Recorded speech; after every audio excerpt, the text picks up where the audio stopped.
Welcome to Government Contracting Weekly, sponsored by AOC Key Solutions Incorporated. Government Contracting Weekly is the only television program devoted exclusively to the competitive and dynamic world of government contracting. A world where coming in second place is not an option, but where principle-centered winning is the only approach. Welcome back to Government Contracting Weekly, where each week we aim to bring you beneficial content to help you win government contracts, always via principle-centered winning. Today we're focusing on small business issues. Small businesses are viewed as the engine behind great growth in our nation, and winning government contracts is a tremendous vehicle for such. With us this morning are two entrepreneurial, dynamic and successful small business leaders, Maria Horton, founder and CEO of EmeSec, and Brian Nault, president of Blue Water Federal Solutions. Our Ask the Expert segment will feature Jim McCarthy, owner and technical director of Key Solutions, and he's going to share with us the most frequent mistakes made by small businesses. They're all most inspiring, so let's get right to it this morning.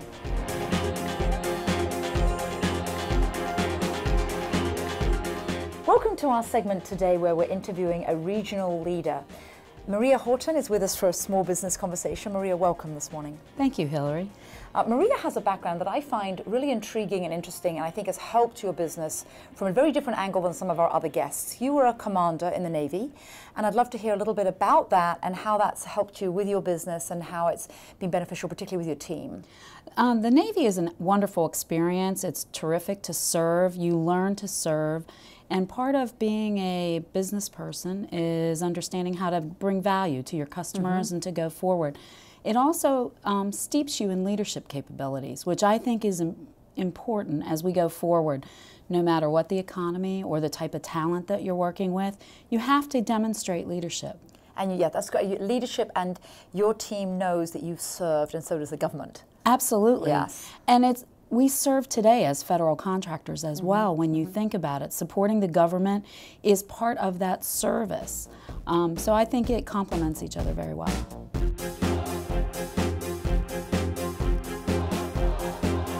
Maria, you've really been on a roll recently. You've had a number of significant wins, the personal identity card contract, and also another $10 million win. Members of our audience watching today are probably thinking, how does she do that? I'd like to know. I'm a small business. Tell us some of the tips and techniques you had to win those major contracts. I think that when you go forward and you have a win, it's important to understand that it's not a one-time event. It's actually cumulative. When I started EmeSec in 2003, we began building relationships, understanding customer values, and demonstrating that we could follow on with new and bigger contracts. We've been able to do that. They just happen to come back to back. So my recommendation in how other companies might do that is to continue to remember where you come from, to focus on what the customer's needs might be.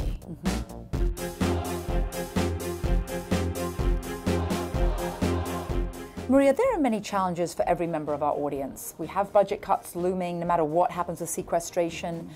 There are challenges for any size of organization. But tell us with EmeSec, what are your unique challenges as a small business owner, because many of our viewers may be small business owners? When I look at the unique challenges, I think the biggest one is being able to communicate credibility. Small businesses are faced every day with having to recognize new talent, compete with bigger companies, new companies, how you work with your customers and even your employees to talk about credibility, to get them to stay, to make them feel secure. A lot of times we hear bigger is better. I don't necessarily agree with that. I think that sometimes smaller companies deliver innovation and that we really can shine in those areas. Somebody once said, yes, volume is vanity, you know. I've not heard that. I think that's really great. But also, you're nimble. You're nimble, you can react, you can do exactly what the customer wants, and that's a really added benefit that you can bring to the table. You also get greater attention from a small business, so that some of my largest customers, I'm interested as the president and CEO in understanding their needs, in what they interpret as value. We have to translate those needs so that we can give them the service that they're looking for. Yes, right.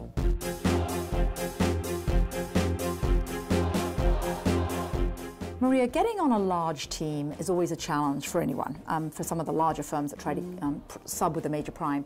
For you, what do you do specifically to approach a certain prime, and what would you recommend to our audience for small businesses, for those that want to be subs? What should they do? What are you doing that's the most successful? EmeSec looks at teaming opportunities as a chance to build a long-term relationship. We actually research with our partners the customer. We help contribute to what they're going to go after as a teaming partner. We look for ways that we might provide uniqueness.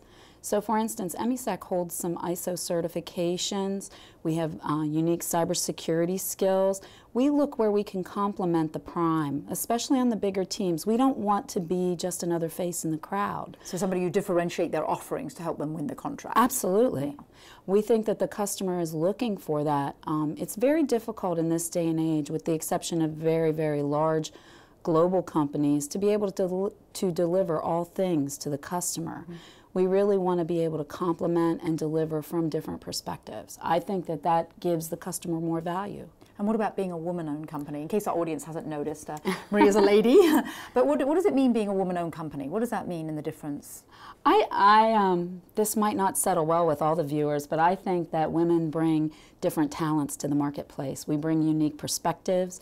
We are able to adjust and adapt, which is important, but we also look at things and we bring the soft skills, but we also bring very technical skills. Like the cybersecurity you mentioned. Absolutely. Yeah. Sometimes that's overlooked as a woman, but I would like to encourage people to think about woman-owned companies in the very technical fields. We bring some new things to that field. And you also are 8A as well. We are. Yes. And service disabled veteran as well? EmeSec is a woman-owned 8A service disabled vet-owned company, and that's a unique distinguisher. And many distinguishers. Yeah. Absolutely. There are a lot of jokes about that sometimes. Oh, why don't you move to a hub zone, which is another category. But we're really pleased that we're able to use these where it's important for the government to get credit for helping small businesses, but we also believe that it's a way for us to learn and mentor ourselves and other companies, because someday we won't be in those categories. You won't be in those categories, but a lot of primes need to work with you because they will benefit from that as a differentiator. They would. Yes. They would, and they have. Good.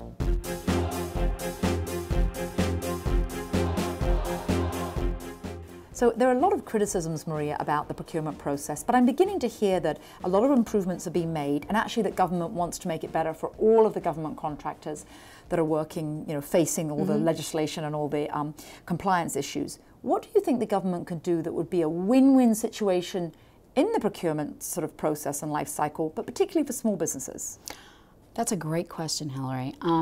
I look at it a little bit differently. I think that procurement officials should start to look at where they might team together small and medium-sized businesses. That's a good point. There are areas in which we're seeing companies at the $25 million range, which is the upper end of small business, who are having to make big leaps and bounds, and we're looking to them for mentorship in understanding what the challenges and obstacles will be as EmeSec grows. We're in a great market, but we think that there are some things that government might get by teaming small and medium-sized businesses together. For instance, different innovation, some more creativity and agility. Certainly $50 to $75 million businesses aren't necessarily able to grow and offer as many things as the very, very large companies. So I think that's one area where they'll get a greater long-term return. The government will by letting, or sort of opening up the small business to include the medium ones? Then, I would do it differently. How I would recommend that they look at special set-asides for medium-sized businesses. Which are lacking now. They are lacking now, and give greater benefit or evaluation factors for those that team with small businesses, so that you're getting the small, helping them to grow, because that will give a larger pool of medium-sized companies, and then those mediums will have a better opportunity to grow into very large companies. Again, the government benefits in the long term by having more competition and more contractors who are able to deliver on a variety of services. So they're fostering future growth and competition to benefit us all and the taxpayer. Absolutely. And that's what everybody wants. Yeah, and I hope the government is watching this morning and that they'll pay attention to that and do that, because that's a great suggestion. I'm sure they are, Hilary. Yeah.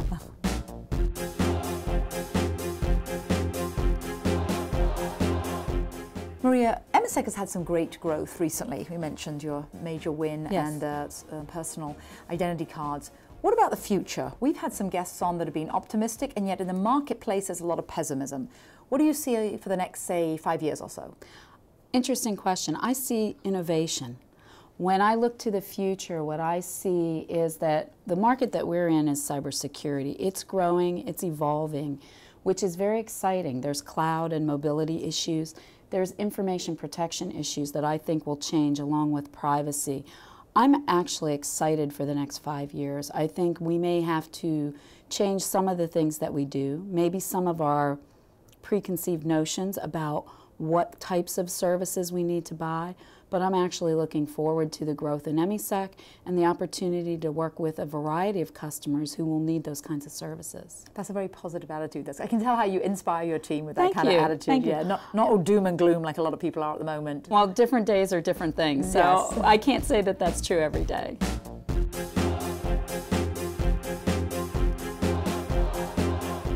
Maria, you shared with us today lots of points that have been helpful to our audience, but what are the actual keys to winning? If you were to walk away, somebody that's viewing this morning, what should they say, well, from Maria, as a small business owner, there are 2 things I just must do. What would those 2 keys be? I would say focus. The first one is to focus on your customer and your teaming relationships. I would look for not just that you get to know them, but you understand their needs, their requirements, and their values. The second is I would focus on your own organization. Is it a learning organization? At EmeSec, because we're in a technical field and we're looking at cyber and how it changes, we're constantly learning new issues. We're constantly looking at how to deliver technical solutions for our customers in better ways. So I like to focus on and encourage my staff and myself to continue learning. That continuing learning, perpetual learning mentality. Absolutely. Throughout the organization. Absolutely. Yes. Well, I hope our audiences have learned a lot today and they have the same mentality that they want to learn because you've given them lots of information. You've been inspiring, I think, as well, and hopefully to those small businesses out there, women-owned businesses, and anybody that's a disabled veteran. Maria had some great tips, so thank you for coming on this morning. Oh, you're most welcome, Hilary. Thank you.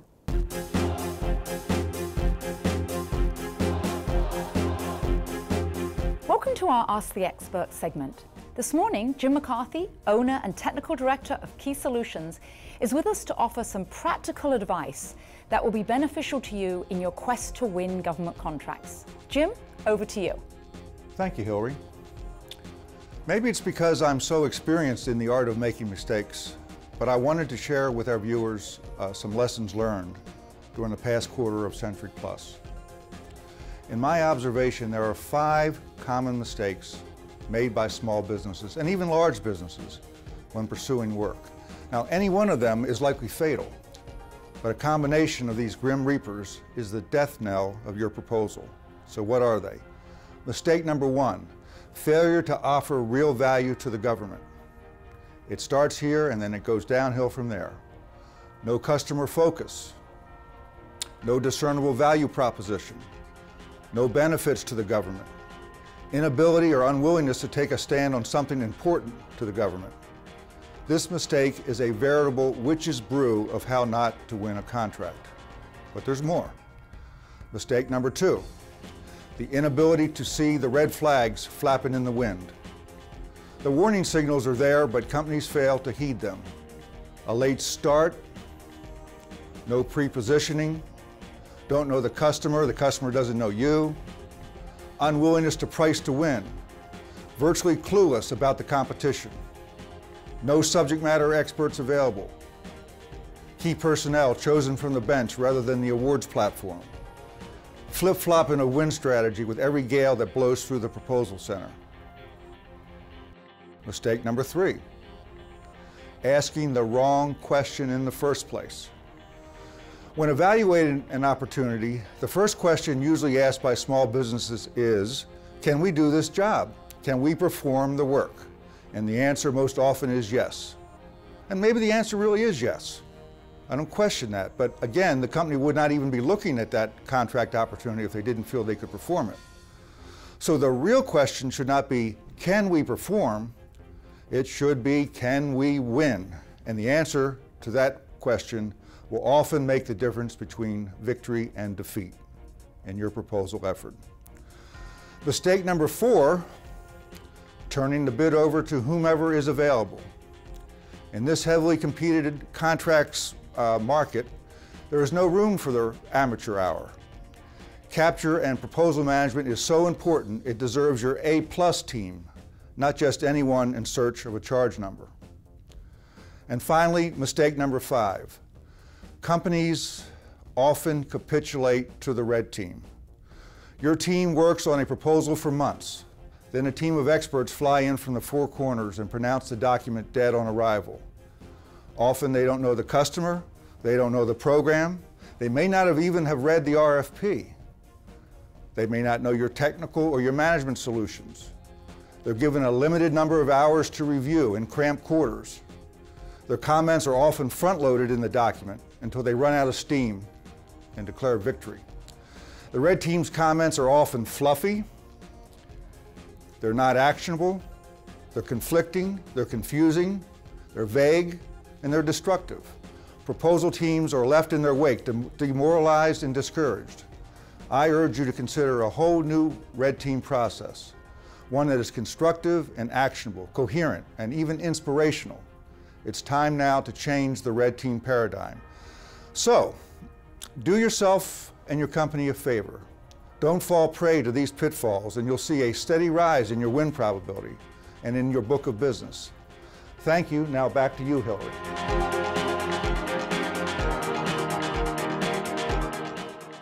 Good morning and welcome back to our Ask the Expert section, where we're delighted this morning to have with us Brian Nault of Blue Water Federal Solutions. Brian, you're the president and the co-founder, and you had a background at Ford Motor Company where you were very successful. You've been extremely successful at Blue Water Federal Solutions. Not your first bid, but your very second bid. You won from the TSA a $100 million contract. And I know while there are a lot of people who would like to take all the credit themselves, you're so magnanimous because you said to me, no, it's not all about me, Hilary. So do share with our audience. Well, that's right. You know, in bidding federal contracts today, no one can take credit for doing all the work that's necessary to put in a fabulous proposal. But not only in the proposal process, but all of the pre-work to understand exactly what needs the customers have and how you're going to respond to those needs. So everything from the pre-planning and the capture phase and getting in with the customer, making the right relationships, understanding the other players that the customer needs in there, not just your own capabilities. So it wasn't focused on Blue Water, it was focused on the government. It is focused on the government and the capabilities that we would put together that would be the total solution for that customer, because in that case it was a very large contract with very broad requirements. Yes, and since it was so early on in the founding of your firm, we have a lot of viewers, a lot of them are large government contractors, but many of them are smaller, and we also have viewers that might wanting to be entering into the government contracting community. What would you say was your catalyst, and how did you first start out to enter into the space? Well, to get started, we really had to focus on some of the smaller aspects, not going after the very large contract, but to understand the market, to understand how we would go about winning contracts. So I had worked with Key Solutions at that time, back in the early stages, to kind of get a good, firm feel for the market and how you would go about winning, because working in a commercial environment like Ford Motor Company is much different than the longer cycles that it takes in the federal contracting. Correct. So that's how we started, but then when we really got in and started to focus on the bigger elements like this very large TSA contract, we found ourselves in a pretty good situation going in because of the type of companies that were already working in there and how we were able to pull those together along with the relationships that we'd already established early on with that customer.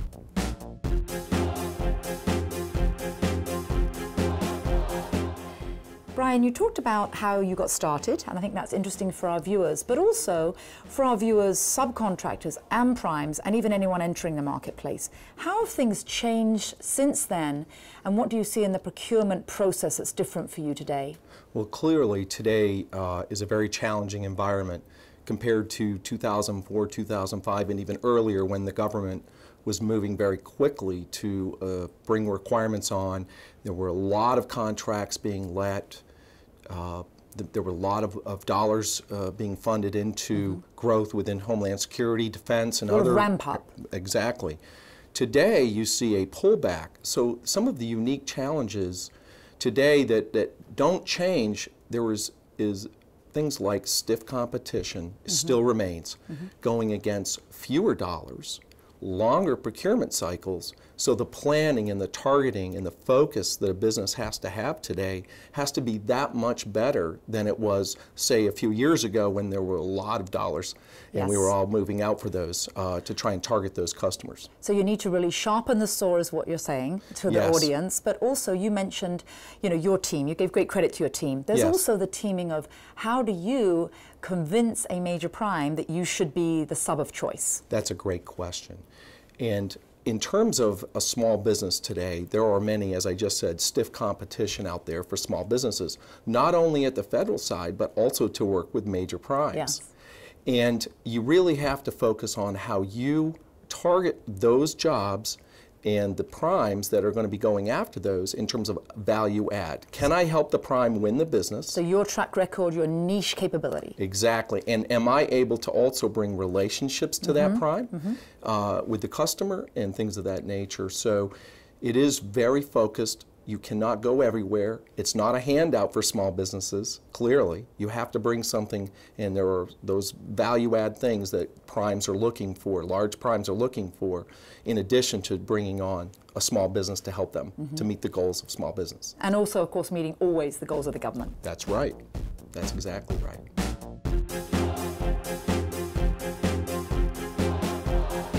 So Brian, you've talked a little about being a sub to a prime, but there are a lot of set-asides out there for your business, for other small businesses, for many of our viewers watching today. What would be some of your tips and the keys to accessing and gaining one of those set-asides? Well, you have to focus on three things in my estimation, and that has helped us be successful here at Blue Water. That is building the relationships with the customers that you've targeted, building good capabilities that you can target customers to fulfill, meaning, in other words, don't try to be all things to all customers across the entire federal spectrum. It isn't going to work. Be focused. Be very focused. And then thirdly, once you win contracts, you have to execute them, because one of the things that small businesses must do is hang on to that business. As the incumbent, do all the right things. So key, in recent days here, we were just awarded 2 follow-on contracts, which were key to our continued success. We did that by not only writing good proposals, but preparing for those proposals. Sometimes when you have a customer, you think you know everything they want, but then you go off and write it that way versus really understanding what their proposal is requiring through the RFP requirements. So have a dialogue with your customer, a dialogue with the government. Yeah. And obviously, good performance is going to help a lot during the execution. So that's really a key in sustaining your business in what I think is today's environment of smaller programs, as I mentioned earlier, and less dollars coming into the marketplace. So if you want to compete, you have to be focused on that very, very, very important aspect of the business, keeping your business that you already have. Yes.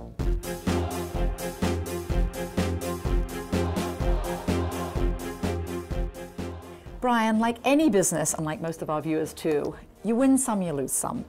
What are some of the lessons, though, that you've learned from some of those, maybe some of the losses in particular? Well, again, spot on. If you don't put in proposals, you can't win. And you can't win them all because of, as I said, competition.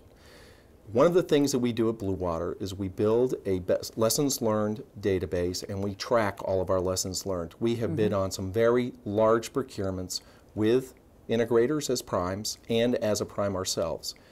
And I'd love to think that we could win them all, but when we don't win them, we always ask for and receive a debrief from the government. Like a 360 review, everybody's Exactly, internally, but also, importantly, going to the government and asking them to give us a full debrief on what we did and how they rated us, so that we can bring that back and understand our mistakes. No, that's excellent. And then, well, once you've got those mistakes, what do you do to rectify them? That's important. Well, then when you go back to your next capture process, you try to look at your lessons learned, look at the things you did wrong, and avoid those mistakes. Could you give for our audience one particular that comes to mind that they may have either not learned about and that you have some great tips? A great tip, yes. When they're asking for a specific capability or a specific software, hardware unit, whatever, it's best that you don't try to bring in an alternative approach when they're asking for a maintenance, as an example, on Oracle. You don't want to be coming in and talking about how you're going to help them in SQL. Okay, thank you.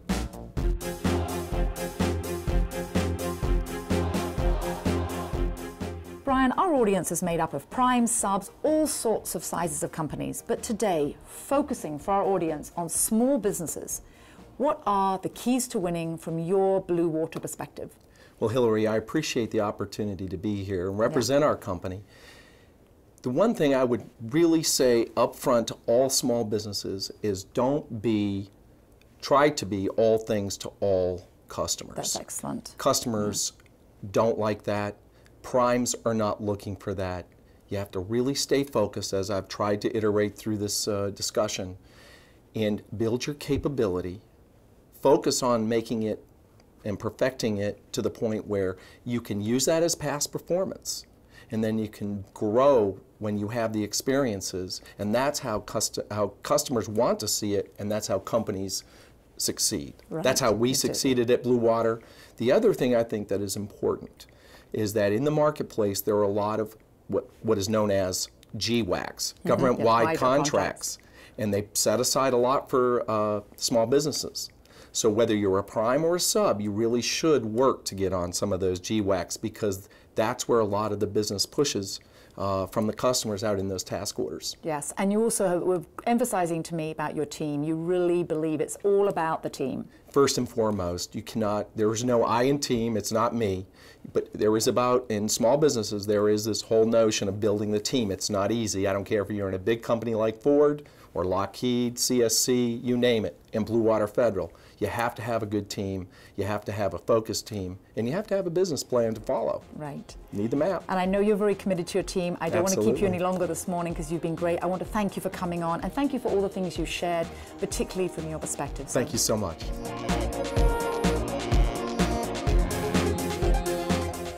This morning we heard about issues regarding small businesses from both Maria Horton and Brian Nault. That for small businesses, team inclusiveness is critical, as it is in most firms, but even more so in smaller entities. Also that being exceptionally focused is paramount, and that picking the right external partner is key to success. Jim McCarthy also gave us some great ways to avoid making the mistakes of many small businesses. In terms of your success, we hope you'll tune in next week to hear more keys to winning. You've been watching Government Contracting Weekly, sponsored each week by AOC Key Solutions Incorporated. Government Contracting Weekly is the only television program devoted exclusively to the competitive and dynamic world of government contracting. For additional information, comments, questions, or suggestions, please write us at governmentcontractingweekly.com.